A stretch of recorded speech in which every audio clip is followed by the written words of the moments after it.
All right, Matt Gouge, Get Better Everyday podcast. Excited today. I've got the world's best courage coach, Laban Ditchburn. Is that how you say it? I got it right, Laban? Perfecto, as they Crushed it. say here in Colombia.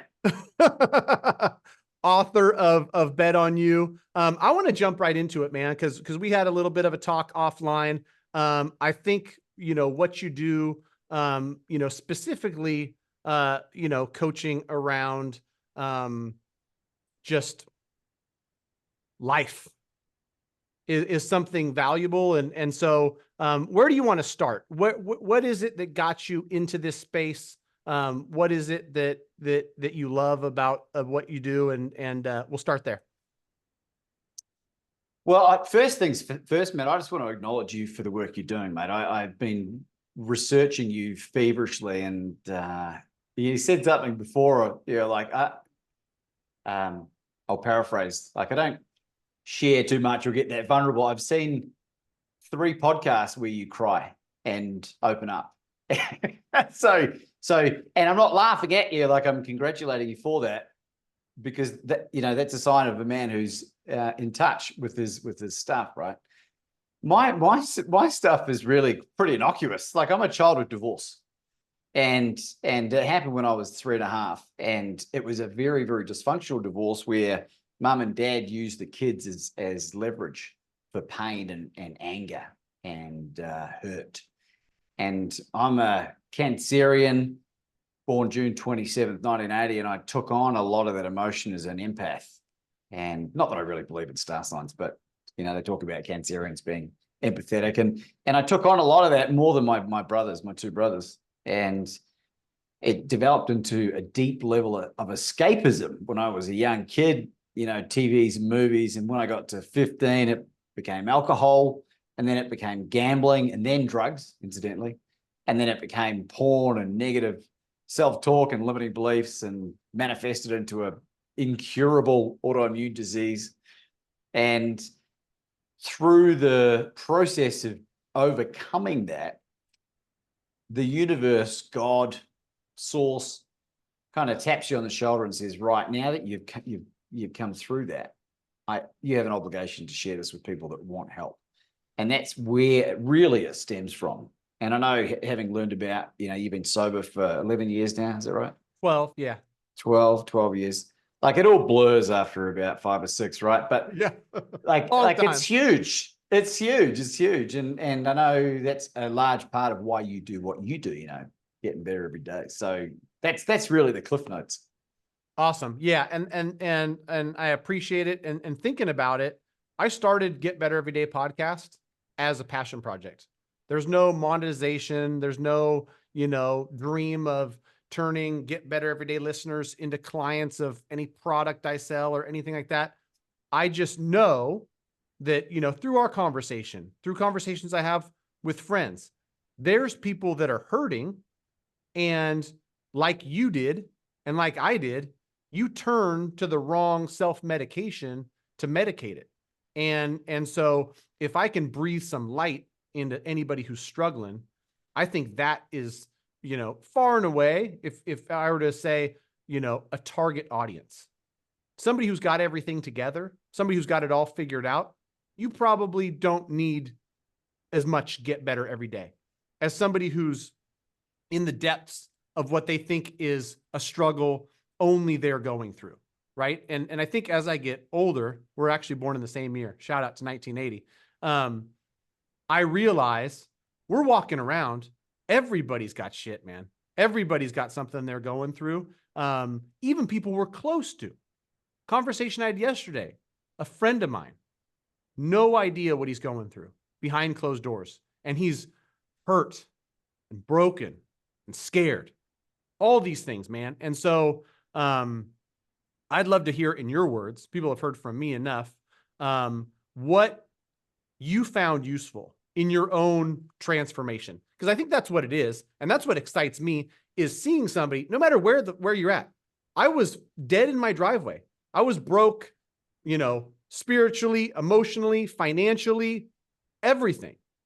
Hated myself, didn't want to go on, and turned it around And that's exciting. I'm proud of that. And I know it's possible. And so that's why, no matter where you're at, I want people to understand, like, tomorrow can be better than today. And then the day after that can be better than that day. And before you know it, you're a whole new human being. You talked about it all being a blur. Like, that's a past life. That's like a book I read about some former version of myself that existed some time ago and doesn't even resemble the human being I am today. So, enough about me, man. What have you observed through, your work or stuff you've wrote or in your own personal experience that helps this transformation? There's a wonderful quote from a gentleman by the name of Les Brown. And if you haven't heard of Les Brown, once you finish listening or watching this, get on YouTube and just search Les Brown, Les Brown, and your day will be infinitely better.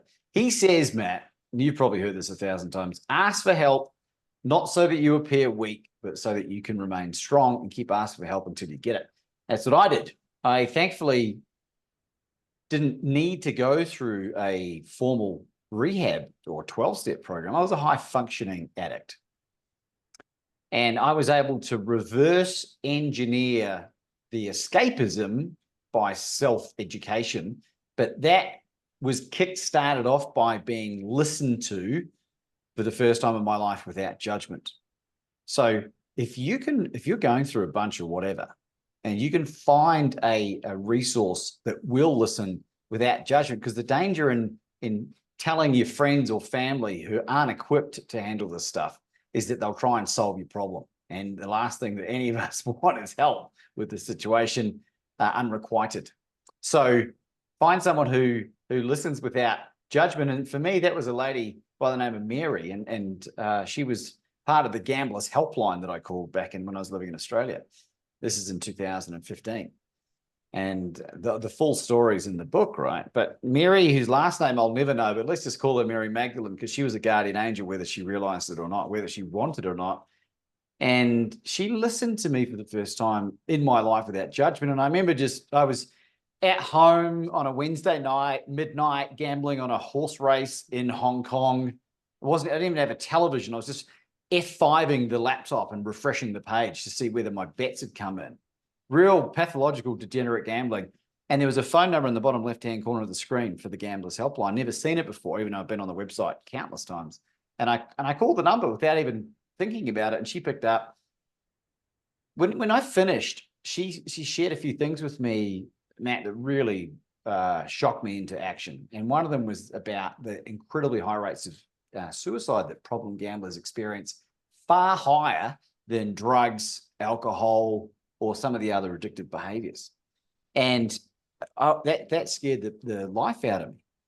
I never really dabbled with suicidal thoughts or any of that stuff, but I was like, I can see how quickly, and my life was spiraling out of control, borrowing to gamble and blowing all my rent money. Like, it was bad. It was bad. And she put me in touch with the Gamblers Council through the Salvation Army. And I got access to this incredible gambling psychologist for 1.5 years for free, paid for by the taxes of gambling losses. So for the first time in my betting life, I was actually up financially. And the very first session, she asked me a question about the relationship I had with my mum, and I just broke down, and I had a very, very dysfunctional relationship with my mum at that time. And that kickstarted this healing journey. And I just became obsessed with learning. I went from reading maybe one book a year to it's more than 700 books that I've read since 2016 now. Wow. Like a machine. That excludes all the podcasts and all the other articles and all the other stuff that I've consumed. And I was fascinated to know why I wanted to destroy my life and relationships and do all these other things. And I learned about codependent behavior, and I learned about escapism. I learned about all this other stuff. And as I got better and better at understanding what had happened, I was able to reverse engineer it, as I said, and then all of a sudden the desire to drink and to gamble and to do drugs and muck around just disappeared. Like, so it's almost criminal, Matt, how easy it was for me to give up all of that stuff. And the reason I bring that up is because I know a lot of people rely on 12-step, and I know, and it's a very powerful resource for those that need it. But I don't like the negative self-talk reinforcement of my name's Laban and I'm an alcoholic. I don't resonate. I don't like with that. Words are very powerful, as we know. So if you can do it and figure out a way to kill any desire to want to escape, then you are totally free. And I'm 7+ years sober without a drop, not even close. I got married in Las Vegas a year and a half ago, stayed, comped, gambling and booze, no interest, thank you, sir. Because I've lost any interest. I've killed the desire. And it's a beautiful place to be. I love it. I love it. Yeah. This is a plug for anybody listening in the US, because I come from the background 2004 through 2013. I managed a poker room. I was unfortunately around a lot of people with serious issues with gambling. And like you saw where you were at, there's free resources. 1-800-GAMBLER, free counseling to your heart's content, right? Because it's a real issue. And like you said, it leads to, families falling apart and suicide and a bunch of terrible things. So free shout out to 1-800-GAMBLER. They don't even have to pay to be a sponsor of the podcast. They get that free shout because, Good on you, I know Matt. what good work they do. So I'm interested, and I'm sure the listeners are interested. You said I was able to give it up like that. What do you think for you? Because, somebody who's struggled with substance abuse issues, and I've talked to people, like everybody's journey is different. And I understand that. And so I'm empathetic to everybody handles it differently. For you, what was the cure that seemed to just be an immediate, I can turn that all off. No desire. I can be in Las Vegas around all this temptation and not even want to do anything. So to the best of my ability, here's the honest truth for me. Here's my truth. I honestly believe that the combination of the work that I was doing that I mentioned earlier and a dramatic shift in my diet played a huge role in healing. And how's that relevant? Well, I mentioned I had this incurable autoimmune disease, which I fixed in 2016 after watching a Joe Rogan podcast talking about the link between gluten intolerance and heartburn. And I'd been on medication all those years and had 20 different medical geniuses say that it was incurable, Mr. Ditchburn, and it's genetic and you've got to take these medications that are proven safe. Well, it turns out they're not quite safe. And it was the arrogance of the, what you have is incurable that pissed me off the most, excuse my French. And I fixed it by cutting this out. And I was like, what else are these mofos wrong about?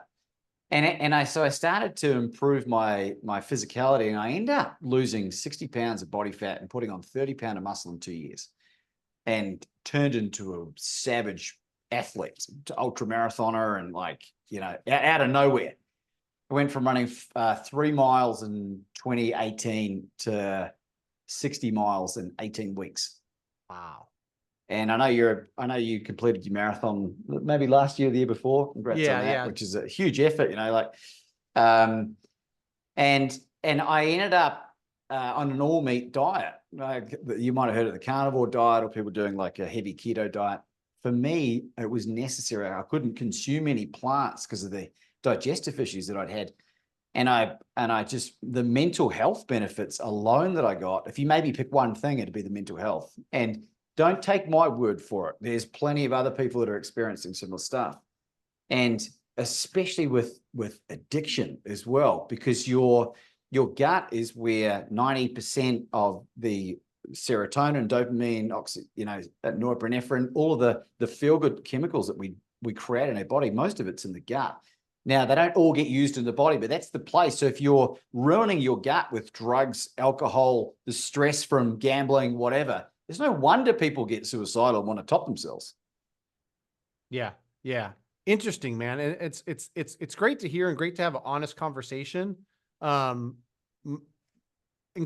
Myself included, I don't know the science behind it, but I know as somebody who left behind a bunch of bad habits, I filled those holes that, maybe were, pain from childhood and whatever it was, with new habits, running, exercise. And there's something to be said about, exercise and diet and the link to mental health, because when you're doing stuff that you're proud of, it's easier to, keep that momentum going in the right direction. And I'm a big believer, and I say on the podcast a lot, like, one step in the right direction is all you can really take at a time. Right. And then you take another step, and getting better every day is incremental. It's a little bit. Today, I didn't use. Yeah. Today, I did something that was good for me. I ate a healthy diet. I got to the gym, and you compound that over time. And then when I talk to people who are struggling, the limited,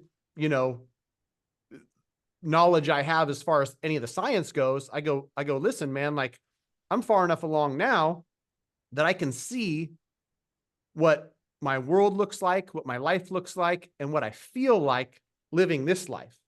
And then I can picture in my head, because it's not that far away, the road I was on and what that led to. And looking at both of those and how drastically different they are, it makes it easy to choose the path that serves me. So thanks for sharing, and I appreciate it too. It's always interesting to hear, for you, it was good diet and exercise. And so, let me share some evidence behind this, because not being a medical person, I was like, I want to understand why. So when I created the podcast, all I would do is bring on people that were experts in these areas and ask them questions about my own stuff. And I interviewed one guy, Dr. Chris Palmer, who's an adjunct professor of psychiatry at Harvard Medical School, right? Credible, medical establishment. This guy, through his own mental health journey, has been treating and putting into full remission for more than 15 years now some of the worst psychiatric cases that exist, like padded cell kind of stuff, and putting into full remission 1/3 of all of his patients using a ketogenic diet they developed about 125 years ago for children with epilepsy. So they're coming off all their medications and reintegrating back into society. Another 1/3 significant reduction in medication and symptoms, and the last third, no noticeable difference. So I said to him, Chris, you're telling me you can put 66% of mental health conditions like dramatically improve or heal? And he said, yeah. And I laughed, and I said, maybe we should lock people in a padded cell and just throw stakes through the hole in the door. And he didn't laugh. He goes, that's what they've been doing in Russia. And I was like, holy God. So it's, there's lots of information out there, and don't take any of my word for any of this stuff. Do your own digging as always. But I have researched enough, and I've interviewed enough genius people to know that I'm on the right track, and it makes a lot of sense. And just another quick point: when I started running, man, I was never a runner, by the way, never a runner. I, for the first 2 years, would burst into tears at about the 7 or 8 mile mark. Dude, really? Me. Yes, I swear to God. Does this still happen? Do you still run? I still run, and I still get really emotional when I run, and I can't explain it.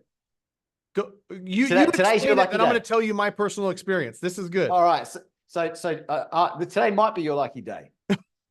I have interviewed Nobel Prize laureates. I've interviewed the most brilliant people on planet, and no one can give me the definitive answer. Here's my theory. I'm keen to hear yours. Trauma is stored in the body. Toxins, food toxins, air toxins, water toxins are stored in fat cells.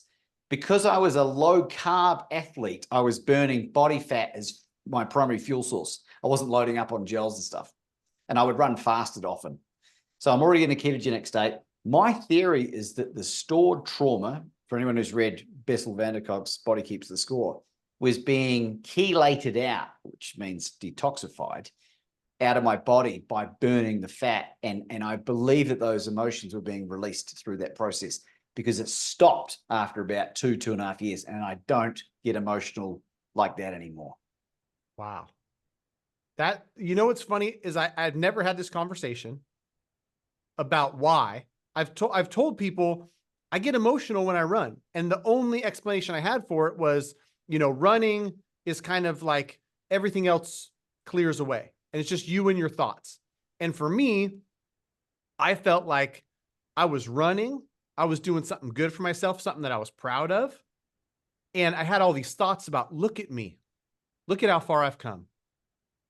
Piece of shit, left his house at 16, drug addict, no good for anybody. Look at me now. And so I thought I was getting emotional because I was just proud of myself. Like that was the only explanation, public school Matt had was, I'm proud of this dude, and I'm training for a marathon and I'm, 7, 10, 13, 16 mile runs. But I like your theory. And I wonder if, so what you said is you ran all that shit out. 2.5 years, that stuff was detoxified and it was out of there. Well, it holds no dominion over me now. So whenever I talk about any of this stuff, it comes from a place of strength and ownership. There is no victim mode with any of the shenanigans that I went through. Because 80% of people don't care and the rest are glad it's happening to you, right? So I think it's actually 90-10, but whatever. I don't give a monkey's uncle. I really don't. And it's interesting hearing it from you. And people please don't confuse this with the runner's high, because they are very different things. Runner's high typically happens post-run.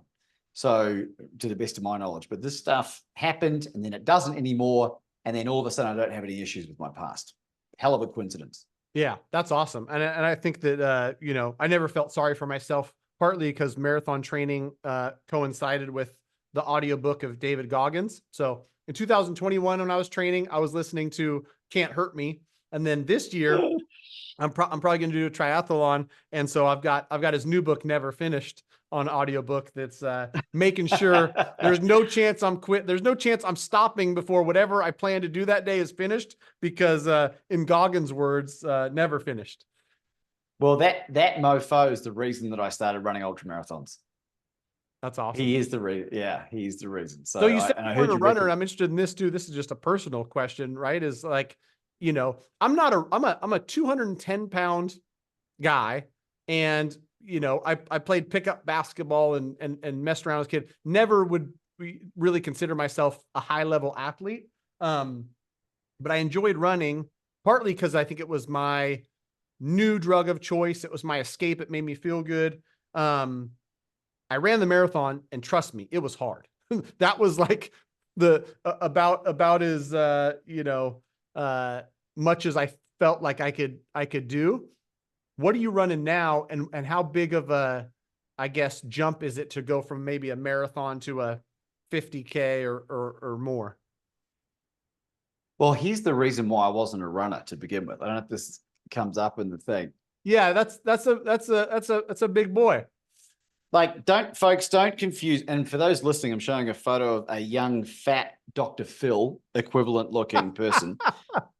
But so I'm yet, and I don't want to sound like I'm gloating, Matt, but I'm yet to meet anyone who has progressed as quickly as I have. And don't get me wrong, I got horribly injured on the first 100-kilometer run or 60-mile run. I did my IT band at the halfway mark and limped for the last 50 Ks or 30 miles. The worst pain I've ever been in. And I will quote, you can quote me as saying that what I experienced is way worse than childbirth if you're a woman. So just to be controversial. Just lost all the women listeners. They just logged off. Do your IT band, limp for 50 Ks and tell me what's more painful, having the child, and I guarantee it'll be the run. Limping for 30 miles is quite a few hours. So most women probably get their childbirthing in less hours than that. Well, it took me seven and a bit hours to run the first half, and the total race time was 18 hours and 55 minutes and 47 seconds.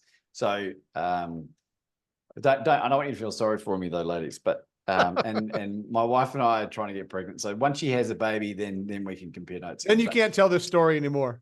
So tell it while you can. She's going to make me wear one of those like contraction belts, and like put it on 10, and I'm going to be crippled on the floor. But was your question, what is the transition to running ultra distances? Yeah, I guess I want you to tell me, Matt, we're the same age. You ran a marathon. don't be a sissy. Go do an ultra. Okay. So some part of my he- subconscious was wanting you to. yeah. I got you. So for context, May 2018 is when I started running, and this is when I'd run the furthest I'd run was 3 miles. I had a huge healing breakthrough moment with my mother, and I sent her a message apologizing and thanking her for the role that she played in being my mum. Now, she really struggled when we were growing up. She had absolutely had undiagnosed mental health problems and grew up in a horribly abusive childhood. And but I went from resentment to forgiveness. This is all part of my healing journey. As soon as I sent that text message, it was Mother's Day, which is celebrated a different time of the year in Australia and New Zealand. I burst into tears, Matt. I guttural weeping like I'd never experienced. Huge emotional release. In fact, that's the name of the chapter of the that I talk about this in my book, right? I went and ran 26 kilometers, which I think is about 18 miles. I got home, I did 100 push-ups, 100 sit-ups, and 100 pull-ups, and I was like, I'm going to run a marathon. So I jumped on the internet and I was like, next available marathon. And there was one in 2 weeks, which is the Terralga Marathon, which I booked and paid for. There's a tip there, folks. And then I ran that in 3 hours 56, and I was like, I want more. So I booked and paid for the 100-kilometer race the night I finished the marathon. And then I booked a 50K or 30-miler, so it was 8 weeks between the marathon and the 50K, and then another 8 weeks to the 60-miler. So I booked and paid for it, and the ultras cost about $400. So, and then I started telling people about it. And I used to be, right? So, and I used to be someone who didn't follow through on anything. And I was like, I have to finish this. And that was part of the motivation when I really wanted to stop a lot when I was injured. But we had people supporting us, and yeah, so book and pay for it is your strategy right there. And I say this half jokingly, but I think I mean it. There's people out there that feel effed up. Maybe they're psychopaths, and you're probably an example. Use your psychopath for good. Like, this guy is out of his mind. Never ran a marathon, books one, books an ultra. I love hearing these stories because I see it in high achievers all the time. And people on the outside looking in go, this guy's out of his mind. And some people that are struggling, they're out of their mind as well in different ways. I feel like I'm out of my mind sometimes. And like that ignited something in me where it got me excited, right? As somebody who's like, you know what? I'm a little bit messed up. I'm a little bit messed up in my head, on my insides, but I can channel that towards positive things. I can be crazy about work ethic and business. I can be crazy about health and fitness. I can be a psychopath about being a great father and be all in on that. And so, I want to respect your time. I want to make sure that we mention the book. I'm going to order it. I'm going to hand out some copies to some friends. Anything you want to say about the book? Bet on You. Can I gloat for a second? Yes, let's do it. Is it right? A guy who's become a new friend of mine. His name is Jason Hewlett, and I want you to get on YouTube and look up and follow his channel. Jason Hewlett is a Hall of Fame speaker. He is one of Las Vegas's most successful performers. He does impressions of Elton John. He's a singer and a musician, like he plays all the instruments. And he was a recent guest on my show. And he read Bet on You. He read the book. And this is what he wrote. I met Laban a week before buying his book. What an amazing and funny guy in person. We became fast friends. Little did I realize who I had just met. Upon reading his book, or better yet, having it performed in the most entertaining way by Laban, with the energy and enthusiasm of the crocodile hunter meeting Jim Carrey and Robin Williams. This was a Grammy-worthy performance by the author. I listened mostly as I worked out, often as I would have to drop the weights. I was laughing so hard. Other times I was absolutely touched by the poignant nature of his powerful points and messaging. I love this guy. I highly recommend this book to anyone needing motivation and inspiration. It's not safe for work language. That's 100% the truth, but is perfect for someone needing a vacation from the doldrums of work life and taken into the adventures of Laban's astounding life and perspective. I can't wait to read his next one. I said to him, you must have only read a couple of books. And he goes, Laban, I have read or listened to hundreds upon hundreds, maybe thousands. So I just wanted to share that because the book was a divine download. It wasn't me, it was God or source or something. And it's a really entertaining way to look at addiction in a way that might be valuable for you or people struggling with. So that's just my plug for myself. Awesome. So bet on you. I've got a couple copies coming through Amazon. LabanDitchburn.com. Anything else you want to shout out before we wrap? I just want to thank Matt Drinkard for the connection and the amazing work he's doing, putting people out into the world. But The Eternal Optimist podcast. Yeah, Matt's a great dude. Yeah. I thank you, Matt, for connecting us because I thoroughly enjoyed this. This made my day, and I'm excited about the book coming and carving out some time to read that. I'm glad that we got connected. Thank you for your time, man. I appreciate it. No, well, as they say, and I know you speak Spanish, it might be a bit rusty, but con gusto, which means with pleasure. Con gusto. Gracias, señor. Hasta luego. Ciao.